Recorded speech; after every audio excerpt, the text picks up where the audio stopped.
សំតិសុខសម្ដាប់ធ្នាប់សង្គមប្រយុទ្ធប្រឆាំងនឹងឧក្រិដ្ឋកម្មជាការងារអតិភិបបំផុតរបស់រាជរដ្ឋាភិបាលកម្ពុជាសម្ដេចមហាបវរធិបតីហ៊ុនម៉ាណែតនាយករដ្ឋមន្ត្រីបានគូរំលឹកថា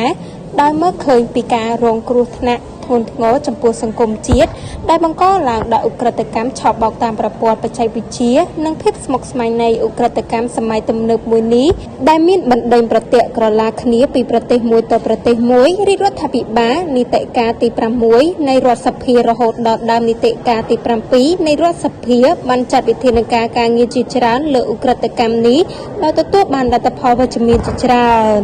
តាមរយៈសារពិសេសផ្ញើជូនចំពោះបងប្អូនជនរួមជាតិការប្រឡប់ថ្ងៃទី13ខែមករាសម្ដេចធិបតីបានបញ្ជាក់ថាការសម្រេចចិត្តរបស់រាជរដ្ឋាភិបាលនីតិកាលទី7នៃរដ្ឋសភាក្នុងការកំណត់ថាការប្រយុទ្ធប្រឆាំងនឹងឧក្រិដ្ឋកម្មគឺជាកិច្ចការអតិភិបក្នុងរបៀបវិរៈនយោបាយរបស់ខ្លួនគឺពុំមានការចែកដនឡើយសម្ដេចធិបតីបន្ថែមទៀតថាការដាក់ចេញនូវវិធានការម៉ឺនម៉ាត់និងមុតស្រួចជាបន្តបន្ទាប់ពីលើឧក្រិដ្ឋកម្មឆបោកតាមប្រព័ន្ធបច្ចេកវិទ្យានៅពេលកន្លងមកគឺជាការសក្ខីភាពមួយនៃការអភិវឌ្ឍការបដិញ្ញាចិត្តខាងនយោបាយរបស់រាជរដ្ឋាភិបាលក្នុងការប្រយុទ្ធប្រឆាំងនឹងឧក្រិដ្ឋកម្មឆ្លងដែនមួយនេះដែលជាកង្វល់រួមរបស់កម្ពុជាតំបន់និងពិភពលោកបើតាមសម្ដេចធិបតីសន្តិសុខនិងសណ្ដាប់ធ្នាប់សង្គម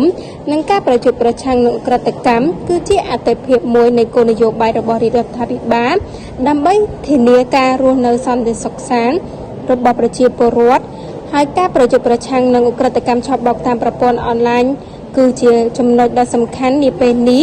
បន្ថែមពីលើកិច្ចខិតខំប្រឹងប្រែងលើកិច្ចការអតិភិបសំខាន់ៗរបស់ជាតិផ្សេងៗទៀត